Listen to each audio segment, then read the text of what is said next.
So for the network scavenger hunt, your task will be to find specific information using different networking tools. And you have to know which tools to use, how to use them, etc. So I'm going to go over some of the tools again just to show you how they can be used, some of the different options maybe we haven't discussed in depth before.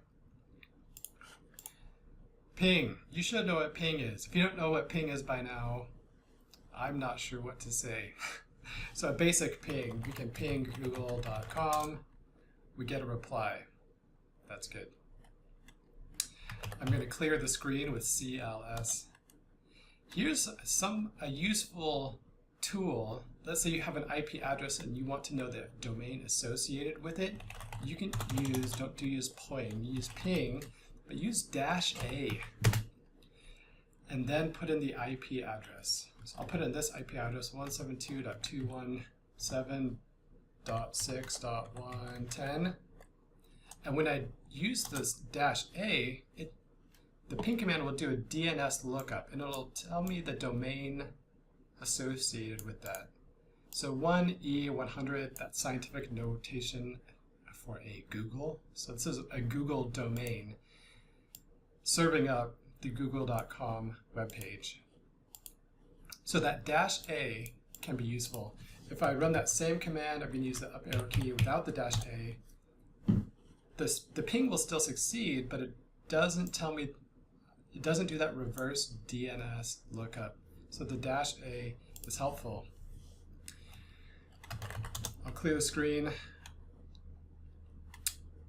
Before I show you ipconfig, I want to show you some tricks about using the command prompt.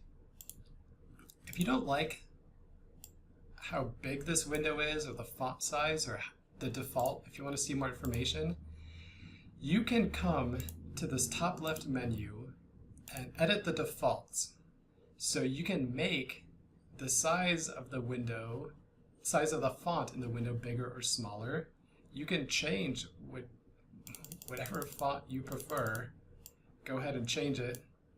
Consolas, that's a good one. True type font.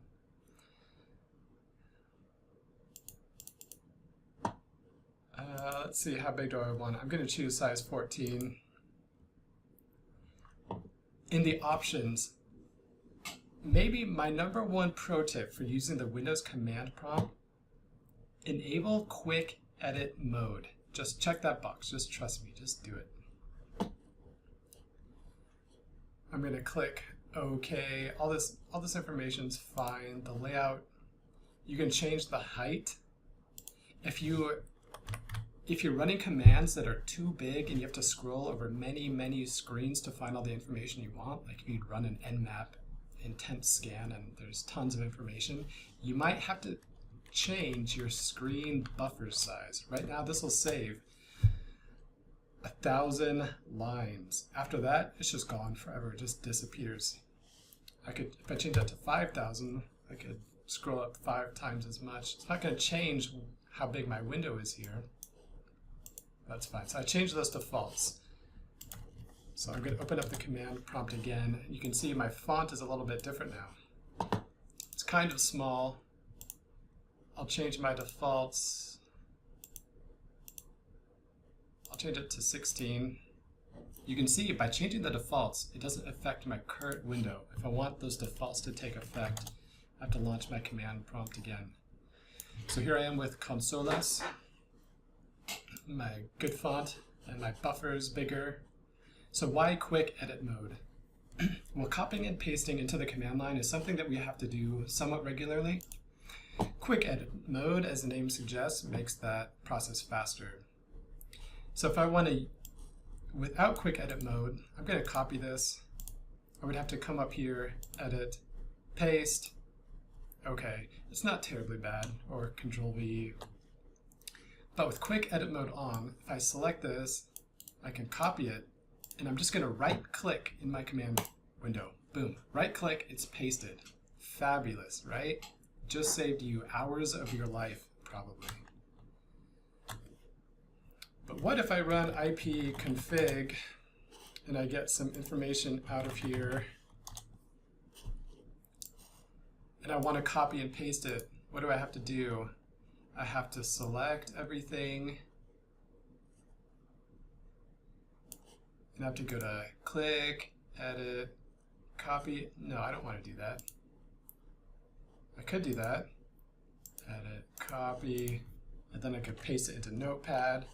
Or with quick edit mode on, I just select everything, hit enter. Enter, once it's selected, that copies it. Now I can paste it anywhere. So using right click to paste, enter to copy, it's a way to use your command window a little bit more effectively. So turn quick edit mode on by default. Adjust the width.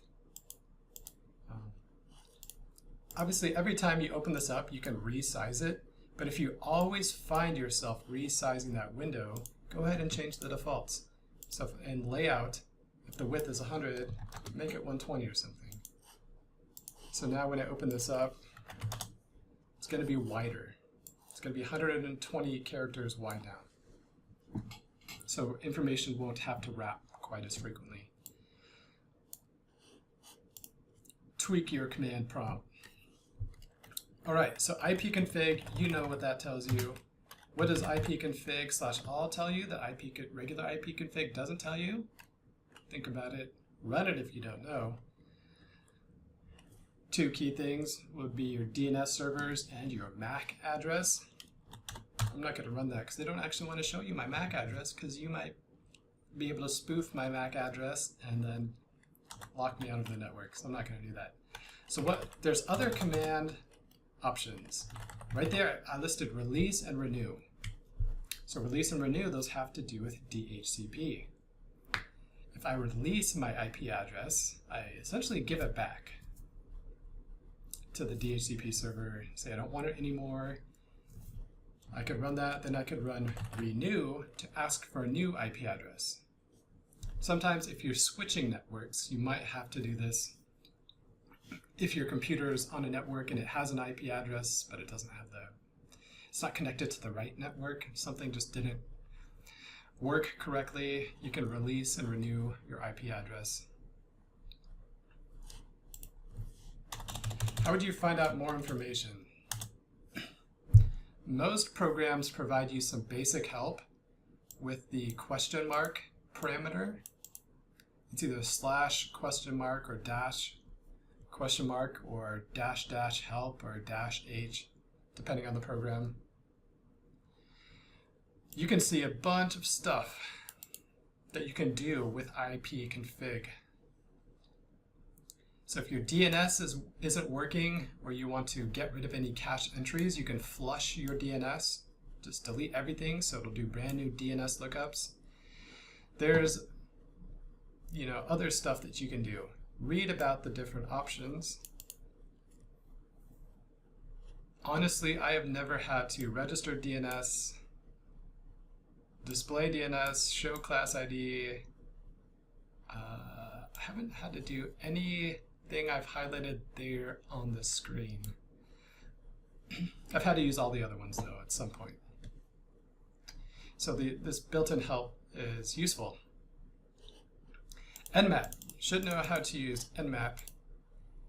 If you don't want to use it from the command line, go ahead and start the ZenMap GUI. Remember to scan targets for which you have authorization.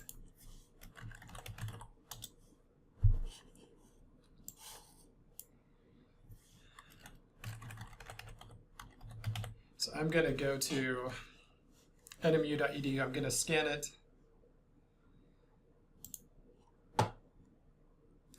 I'm acceptable.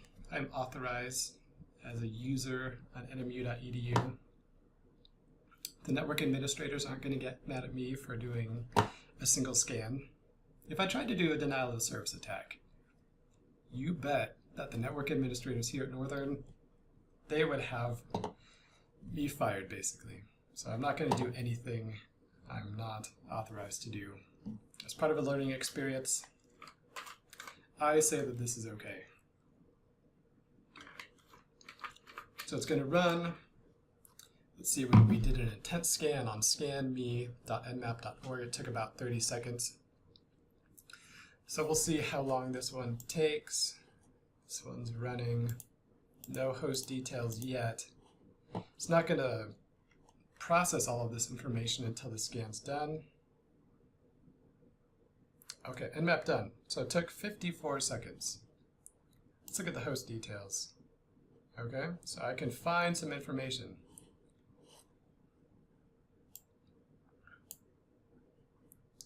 Gonna close.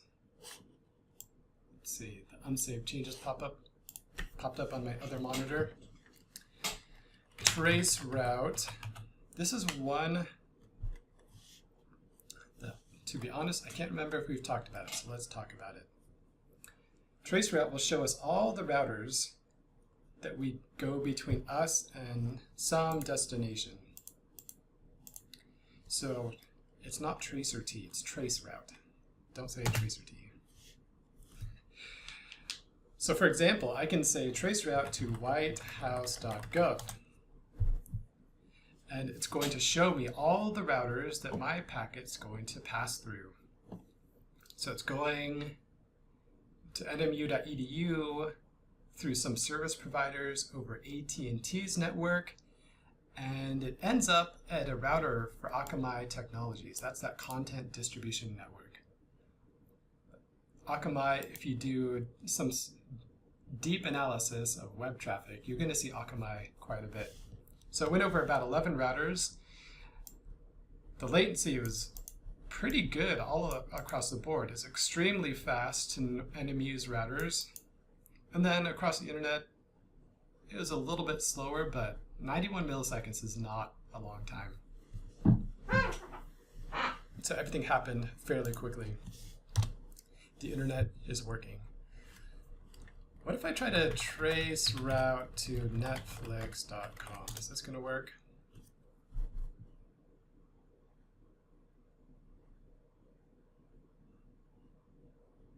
Amazon.com. Why does it go to Amazon? Oh, Amazon Web Services. That's why. Netflix is hosted on Amazon Web Services. Okay, now we got several hops over, and then we get a request timed out. I think because, and this will happen, I wanted to show this, I knew this would happen, trust me.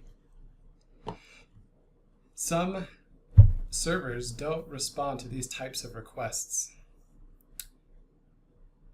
It's impossible to trace the route all the way to them. So we get pretty far and we can kind of see where this request dies. Well, it's not because Netflix is broken, it's just because these other routers just don't support the kind of tracking and analytics that traceroute is trying to do.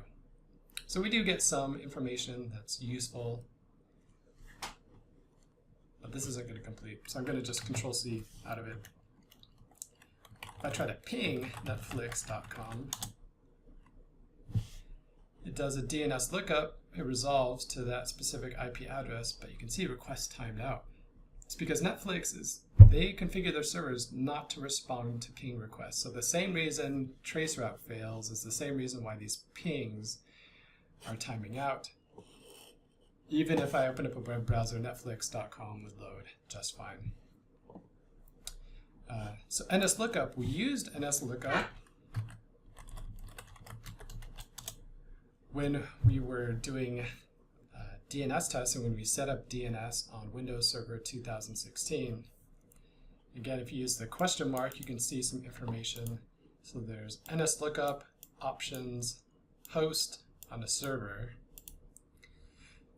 So you could do NSLOOKUP.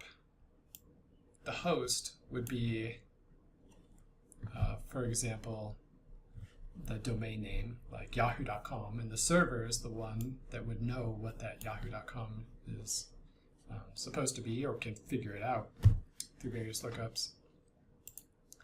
Some of these are options. Now you can run NSLOOKUP in interactive mode. So if you just type NSLOOKUP, it's going to bring you into this sort of pseudo, like just an interactive program, kind of like a local application just tuned just to do NSLOOKUP. it's useful if you want to go beyond the scope of what we need to do here. But you can just type quit to exit out of it. So those are a few of the tools that we use to find information. Now, answering the questions, there are 8 things that I want you to find. Finding out the right tool to use and the right way to capture the packets or capture that data, I'm going to leave that up to you. I'm not going to go through these one by one and tell you the answers. I want you to figure it out on your own. But hopefully that quick rundown of the tools, maybe as a refresher, is helpful. Maybe introduce 1 or 2 new things that you didn't know before, I hope. But being able to find information and troubleshoot and think through this information is extremely valuable.